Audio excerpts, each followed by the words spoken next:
What if tomorrow night you looked up and saw it? A second moon hanging in the sky. Not a comet, not a trick of the light, but a permanent new neighbor. Let's call it Luna Secunda. At first, it would be the most beautiful thing humanity has ever seen. The night sky, bathed in a pearlescent, silver-on-silver glow. But this breathtaking spectacle would be a death sentence for our world, because this new beauty hides a fatal flaw, a trigger for a planetary catastrophe buried deep within the Earth itself.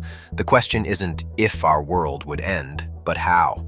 Hey, I'm Leo. Welcome to our channel, the show that explores the ripple effects of reality's biggest questions. And today, we're adding a little celestial real estate and watching our own world crack apart from the inside out. The first few weeks would be a global festival. We meet Kalen, an amateur astronomer who has dragged his telescope to the highest hill overlooking his small coastal city. He, like billions of others, is mesmerized. Luna Secunda is slightly smaller than our moon, a crisp, sharp-edged pearl against the familiar, softer glow of our Luna. The world is united in wonder. Poets write sonnets, new religions are born, and global productivity plummets as we all become night owls.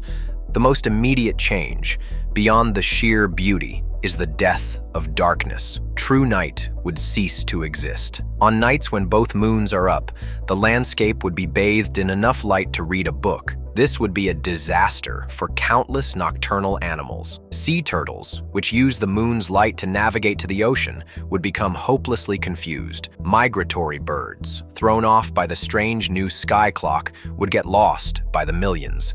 The entire rhythm of the natural world, a rhythm of light and dark, honed over eons, would be broken in a single generation. But this biological chaos is just the opening act. The real problem isn't the light they reflect, but the gravity they exert. And that brings us to the coastlines. We all know our moon pulls on the Earth's oceans, creating the gentle rise and fall of the tides. Now add a second gravitational source to that cosmic tug-of-war. The tidal forces wouldn't just double. When the two moons align with the Earth, a configuration astronomers would call a syzygy tide, their combined pull could be up to 8 times stronger than anything we experience today. Imagine the highest storm surge you've ever seen, a wall of water that usually only comes with a Category 5 hurricane. Now imagine that happening twice a day, every day, on every coastline on the planet. For Kalen, the wonder turns to fear. The hill where he set up his telescope is now a refugee camp.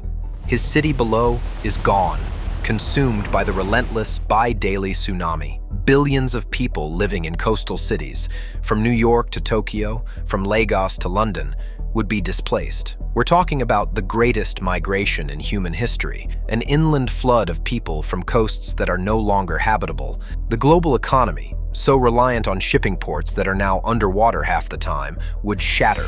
So, with the ports gone and the coasts uninhabitable, what do you think would be the first piece of our global infrastructure to completely break? Is it A, the internet's undersea cables, B, the world's power grids, or C, the simple concept of time itself? The answer, incredibly, is C, time. The relentless gravitational pulling and squeezing from two moons would physically slow the Earth's rotation. Our 24-hour day would begin to lengthen, not by much at first, maybe a few milliseconds, but it would be cumulative and, more importantly, irregular. Every synchronized system we have, from GPS satellites to financial markets to military command, relies on a planet that spins at a predictable rate. That predictability would be gone. Our entire digital civilization would desynchronize, like a beautiful watch whose gears have been warped. But even this isn't the real killer. The rising tides, the drowning cities, the breakdown of time, that's all just surface-level noise. The true apocalypse, the one that will scour the planet, is happening miles beneath our feet, in the silent, molten heart of the Earth. You see, tidal force doesn't just pull on water, it pulls on everything. It pulls on the solid rock of the planet itself. Right now, our one moon gently kneads the Earth's crust, a subtle planetary massage.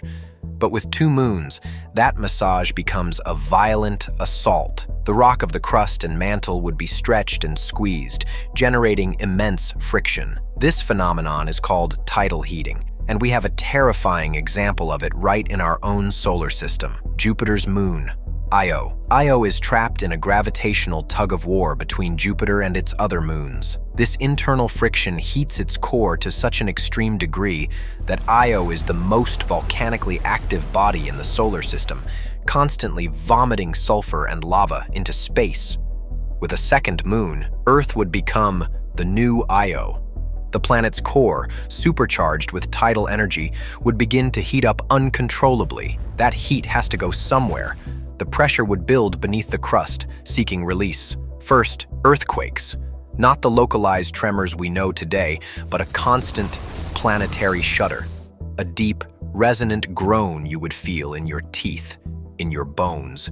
The sound of a world being torn apart from within. We check back in with Kalen, who has fled inland. The ground is never still. He lives with a perpetual sense of vertigo. Then, the volcanoes, not just the ones on the Ring of Fire, but new ones, thousands of them, ripping open weak points in the tortured crust. Fissures, hundreds of miles long, would split continents, spewing fountains of lava and ash. It would be an apocalypse of ash, fire, and fractures. The sky, once so beautifully lit by two moons, would turn to a permanent, choking twilight. A thick veil of volcanic ash would enshroud the globe, blocking out the sun. Temperatures would plummet. Photosynthesis would fail, wiping out crops and plant life on a massive scale. The air itself would become a toxic soup of sulfur and grit, stinging the eyes and coating the tongue. This is the new dark age. A world of freezing temperatures, falling ash, and a sky without a sun or a moon.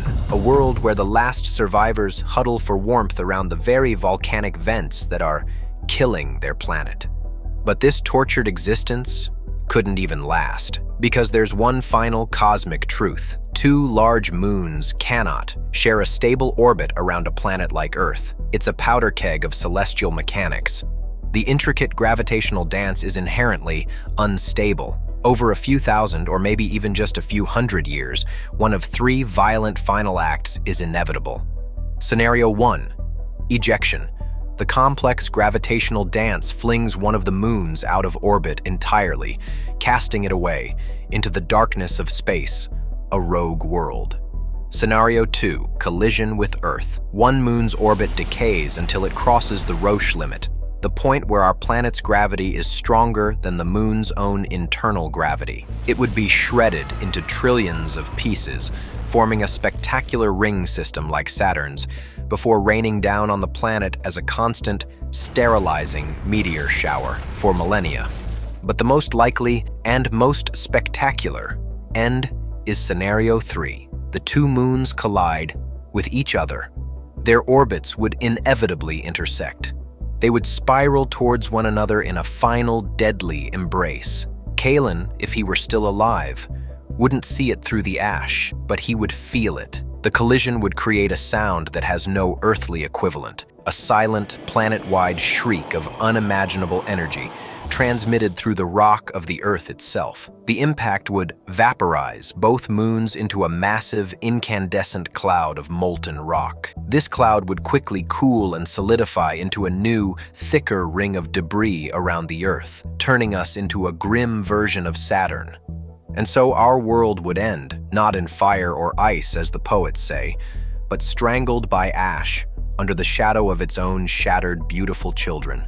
The thought of a second moon is romantic, but it's a powerful reminder of the razor's edge on which our existence is balanced. Our single, lonely moon isn't just a decoration, it's our anchor. Its stable, predictable gravity steadied our planet's wobble, giving us the stable climate that allowed life to flourish. It is the silent guardian that protected us from the very chaos its sibling would have unleashed. It reminds us that sometimes the most beautiful things in the universe are beautiful, not just for what they are, but for the immense and violent power they hold in perfect, delicate balance.